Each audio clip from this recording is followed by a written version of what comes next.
నమస్తే, welcome to క్యూనిస్. నేను మీ మధు. మిథులారా, సికింద్రాబాద్ని ముక్కలుగా విడగొడుతున్నారని చెప్పేసి ఈరోజు నిరసన ర్యాలీ తీస్తుంటే అరెస్ట్ చేసి కొంతమందిని పోలీస్ స్టేషన్లోకి తరలించినటువంటి పరిస్థితి. సో ఇదే అంశాన్ని మనతో పాటు చర్చించడానికి పద్మారావు గారు ఉన్నారు. సార్ చెప్పండి, ఈరోజు ఎందుకని నిరసన ర్యాలీని మీరు చేసినటువంటి పరిస్థితి?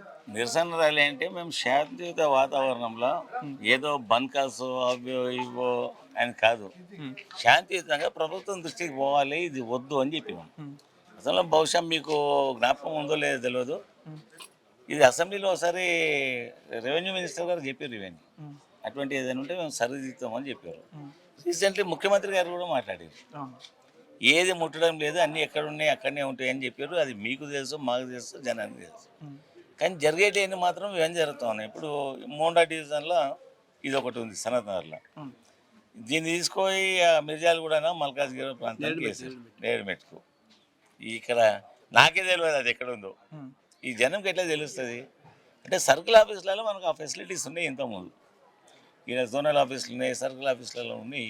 దీన్ని ఇక్కడనే పెట్టేసి దీంట్లో ఉంటే ప్రజలకు ఇబ్బందికరమైన వాతావరణం క్రియేట్ కాదు. ఒకవేళ ప్రొటెస్ట్ శాంతియుత వాతావరణంలో ప్రొటెస్ట్ గిట్ట చేయలేదనుకో, రాబోయే జనరేషన్స్ అన్నీ కూడా మమ్మల్ని క్షమించేయాలి. అంటే వీళ్ళు ఇట్లా చేసినప్పుడు వీళ్ళు జనంలో ఎమ్మెల్యేస్గా ఎంపీస్గా వీళ్ళంతా ఉన్నారు కదా, వీళ్ళందరూ ఎందుకు చేయలేదని చెప్పి జనరేషన్ కూడా క్షమించేది. మా వంతు ప్రయత్నం చేస్తాం. రేపు ముఖ్యమంత్రి గారిని కూడా కలుస్తాం షార్ట్ పీరియడ్లో.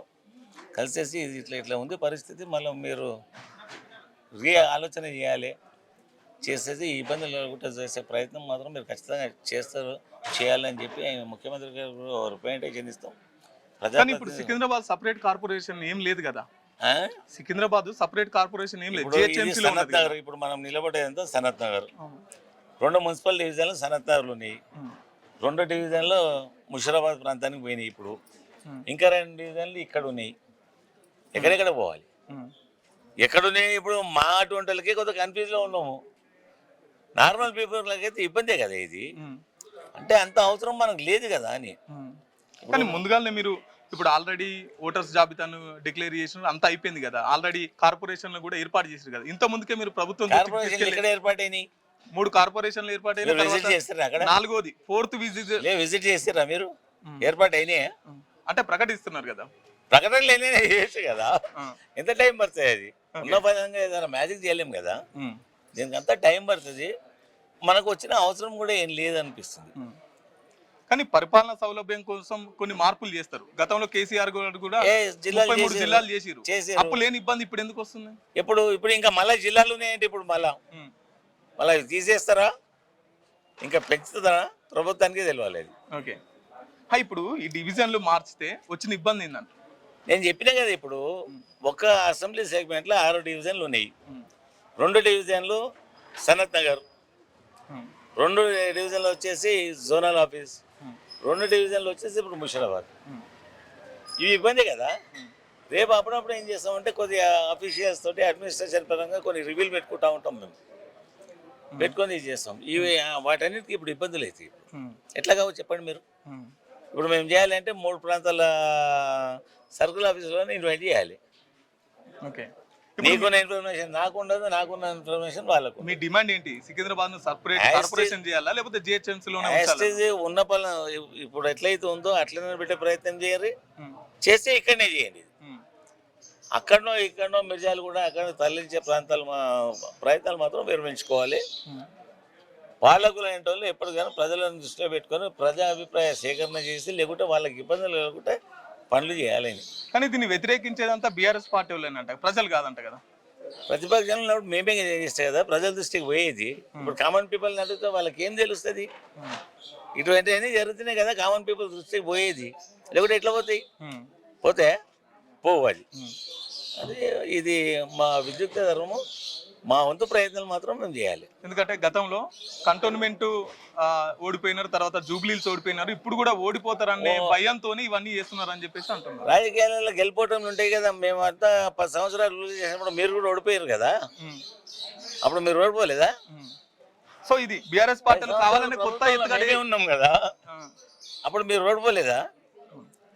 ప్రజాభిప్రాయం ఒకవేళ మాకు ఓటమికి ఉంటే డెఫినెట్ ఓడిపోతాం, దాంట్లో తప్పేమో, రాజకీయాలు ఇలా సహజం కదా. సో దానికోసం ఈ అల్లర్లు కొత్త ఎత్తుగడలు అల్లర్లు ఏం చేయలేదు, మళ్ళీ మీరు అల్లర్లు అంటే మళ్ళీ వేరే విధంగా పోతుంది. ఆ, శాంతియుత వాతావరణం లోపల మా నిరసన అనేది ప్రభుత్వం దృష్టికి పోవాలని చెప్పి ఒక ర్యాలీ పెట్టుకున్నాం. అది ఉమ్, అంతే తప్ప దీంట్లో ఏమి బంకాల్లో అవి ఇవన్నీ అటువంటివి కాదు కదా. ఇది ఓకే. స్టేషన్ నుండి 5 o'clock టవర్ జెమ్ స్ట్రీట్ కనుక పోవాలని ఉండే, ఉమ్, దాంట్లో ఏర్పాటు చేసుకున్నాం. అంటే జనానికి కూడా తెలియాలి కదా. రేపు మీరు ఏం చేశారంటే ఏం రిప్లై చెప్తారు? మా ప్లేస్లో మీరు ఉన్నారనుకో ఏం రిప్లై చెప్తారు? మా వంతు ప్రయత్నం అయితే చేయాలి కదా. ఉమ్, నిర్ణయాలు తీసుకునేది ప్రభుత్వ పరంగా వాళ్ళపైన కేంద్రీకృతం. అయితే రేపు ఇంకేమైనా కూడా జరగవచ్చు కదా. ఓకే. సో ఇంకా 10 మంది ఎమ్మెల్యేల పైన మీరు సుప్రీంకోర్టులో కేసు పిటిషన్ వేసినారు, అనర్హత పిటిషన్. అది ఇప్పుడు కాదు కదా. సో లేదు స్పీకర్ ఏమంటున్నారంటే వీళ్ళు బీఆర్ఎస్ పార్టీలో ఉన్నారు అంటున్నారు. దానిపైన మీరేమంటారు? మీ పార్టీలోనే ఉన్నారా, పార్టీ మారారంటారా? మీకు తెలియదా ఎక్కడ ఉన్నారని? మీకు తెలియదా? అదే మీరు వాళ్ళ పార్టీ మీటింగ్లలో పోతలేరా? స్పీకర్ ఏమంటున్నారంటే వాళ్ళు బీఆర్ఎస్ పార్టీలో ఉన్నారు. కాంగ్రెస్ పార్టీ మీటింగ్లలో 16 గంటలు పోయిండా? పోలేదు. వాళ్ళు పోయిన దాఖలాలు ఉన్నాయి కదా. అంటే ప్రోటోకాల్లో పోవడం తప్పంటారు? అది ప్రోటోకాల్ ఎట్లా పోతారు? ప్రోటోకాల్ ఒక మీటింగ్ అయినప్పుడు ప్రతిపక్ష స్థానిక ఎమ్మెల్యే పోతారు. ప్రతిపక్ష పార్టీల దాంట్లో ప్రోటోకాల్ ఎట్లయితుంది? వాళ్ళ పార్టీ మీటింగ్లలో ఎట్లయితుంది? గాంధీ భవన్ ప్రోటోకాల్ అది? గాంధీ భవన్ కాదు, అది కాంగ్రెస్ పార్టీకి సంబంధించిన వాళ్ళ పార్టీ ఆఫీస్ కదా. అది ప్రోటోకాల్ ఎట్లయితుంది? నేనేమంటారు, మీ పార్టీలో ఉన్నారా లేరా మీరు చెప్పండి. అది మీకు తెలియదా? మీకు తెలియదా? ఉన్నారా? స్పీకర్కు తెలియదా? స్పీకర్ తెలిసింది కాబట్టి చెప్పిండు బీఆర్ఎస్ లోనే ఉన్నారని చెప్పి చేసుకుంటే పెట్టేస్తుంటారు. ఇదంతా నేచురల్ జరుగుతూ ఉంటది కదా. ప్రజలు ఇవన్నీ గమనిస్తూ ఉంటారు. ఓకే. ప్రజలను మనం అంతా కూడా వీళ్ళకి ఏం తెలియదు, మనం చేసింది ఏదని చెప్పట్లేదు. ఇలా అవేర్నెస్ జనాలు బాగున్నది. ఒకసారి ఎలక్షన్లు అయిపోయిన తర్వాత ఒక 5 years కనుక మన రాజ్యాంగంలో ఆ సిస్టమ్ ఉన్నది. దాన్ని ఎవరో నువ్వో నేనో కలిసి అలా డిస్టర్బ్ చేయలేము. నిరసనలు తెలుపుతారు, ఆ కాన్స్టిట్యూన్సీలో నిరసన తెలుపుతారు, ఏమైనా చేస్తారు, కానీ వాళ్ళను తీసేయలేము మనం. మన రాజ్యాంగం అట్లుంది కాబట్టి 5 years దానికి అనుభవించక తప్పదు. 5 years అయిపోయిన తర్వాత మళ్ళీ ప్రజలు న్యాయ నిర్ణేతలు వాళ్ళే కదా, అది ఏం చేయాలని వాళ్ళకి తెలుసు కదా. 2040 దాకా రేవంత్ రెడ్డి ముఖ్యమంత్రి అంట కదా. బహుశా ఉంటాడు. ఆయన ఎక్స్పెక్ట్ చేస్తే డెమోక్రసీ కంట్రీలో ఆయనకు తప్పులేదు కదా. అది మనం జనం నిర్ణయం చేయాలి కదా. ఒక వ్యక్తి నేను కూడా చెప్తా, ఇంకో 50 సంవత్సరాలు సికింద్రాబాద్ ఎమ్మెల్యే ఉంటానా, నేనే ఉంటా అని. జరుగుతుందా? అది జరుగుతుందా? ప్రజలు అనుకుంటే జరుగుతుంది, లేదంటే లేదు. అంతే కదా, అంతే కదా. సో ఇప్పుడు హైదరాబాద్ అంతా కూడా కాంగ్రెస్ మయం అయింది కదా, మీ గ్రాఫ్ తగ్గిపో. ఇప్పుడు 2 ఎలక్షన్లు బై ఎలక్షన్స్ వస్తే కాంగ్రెస్ కదా గెలిచింది. ఏమో 14 ఉన్నాయి, మేమేమనాలి ఇప్పుడు? రెండింటికి మీరు అట్లాంటి రంగారెడ్డి జిల్లాలో ఆయన 20 మంది ఎమ్మెల్యేలు. ప్రభావం గ్రాఫ్ తగ్గుతుంది అంటారా ఈ ఎలక్షన్ లో? ఎందుకు తగ్గుతుంది గ్రాఫ్? ఎందుకు అంటే అధికార పార్టీ కాంగ్రెస్ ఉంది కదా, ప్రజల పార్టీ ఉంటే వాళ్ళు 6 గ్యారెంటీ. మా గ్రాఫ్ ఎట్లా తగ్గుతుంది? మా గ్రాఫ్ ఎట్లా తగ్గుతుంది? ఇప్పుడు సిటీలో ఉన్న ఎమ్మెల్యేలు అంతా మ్యాక్సిమం పర్సెంటేజ్ ఆఫ్ పీపుల్స్ బీఆర్ఎస్ఎలే కదా, అంతే కదా. ఇక మీరే చెప్పని కొన్ని ఉన్నాయి, మళ్ళీ అది ఆఫ్ చేశాక నీకు చెప్తుందా? 2 పోయినాయి అంటే ఎట్లా పోయినాయి చెప్తా. అది సరే, మీకు తెలియదు. అది మీ డిమాండ్స్ ఏంటి చివరిగా? మీ డిమాండ్ ఏం ఉన్నదాన్ని డిస్టర్బ్ చేయకుండా ఇట్లనే పెట్టాలని మా అప్పీల్. అది అప్పీల్ అనుకొని డిమాండ్లు అనుకొని యథావిధిగా అట్లనే పెట్టాలని చెప్పేసి. వాళ్ళకు వచ్చిన నష్టం ఏం లేదు, ఇబ్బందుల పాలు కావద్దని మా ఇంటెన్షన్. మాకేదో దీంట్లో రాజకీయ లబ్ధి అని కాదు. ఇవి ఇంకా 3 సంవత్సరాలు, 3 సంవత్సరాలకి మేమే ఎమ్మెల్యేలు ఉంటాం కదా. రాబోయే రోజుల్లో ఏదైనా మార్పులు జరగవచ్చు, కానీ ఇప్పుడైతే ఇంకా 3 ఏళ్ళు మేమే ఉంటాం కదా. ఆ 3 years అయితే ఎవరో మమ్మల్ని డిస్టర్బ్ చేయలేరు కదా. కానీ ప్రజల పక్షాన్ని నిలబడేది మా బాధ్యత కదా. బాధ్యతనా కదా? ప్రజలు గెలిపించినప్పుడు ప్రజల పక్షాన్ని వాళ్ళ పక్షాన్ని ఇప్పుడు మేము చేసేది అదే. మా ఇంటి గురించి చేస్తలేము, ప్రజల పక్షాన్ని నిలబడాలి, మా బాధ్యత కాబట్టి అదే చేస్తాం. కానీ ఇప్పుడు పోలీసు వాళ్ళు అరెస్ట్ చేసే వారికి మీకు హక్కులు గుర్తుకొస్తున్నాయి, నిరసన తెలిపే హక్కు కూడా లేదా అంటున్నారు. మీరు ఇప్పుడు మీ పార్టీ వాళ్ళు. మాకు టీఆర్ఎస్ పార్టీకి ఇది కొత్త కాదు. 25 సంవత్సరాలు పోలీస్ స్టేషన్లు మా మీద కేసులు బుక్ చేస్తా ఉన్నారు, వివిధ పోలీస్ స్టేషన్లు పెట్టారు, వివిధ రకాల కేసులు పెట్టారు. ఇదంతా మా ఒక ఉద్యమ పార్టీ కాబట్టి మాకు ఇది అలవాటే. మాకేం పెద్ద ఏదో అరెస్ట్ చేసే దాంట్లో మాకు కుంపలేం పెట్టుకోవాలి, మేము మళ్ళీ అరే ఇప్పుడు అరెస్ట్ చేసినా మళ్ళీసారి మేము మానుకోవాలని ఏమి ఉండదు. తెలంగాణ వచ్చిందే ఉద్యమాలతోటి కదా, దానికంటే పెద్ద అయితే కాదు కదా ఈ అరెస్ట్. ఏమి ఇప్పుడు సాయంత్రం కనుక పెడతారు, వదిలేస్తారు. కానీ మీరు ప్రజల పక్షాన కొట్లాడతాం అంటున్నారు.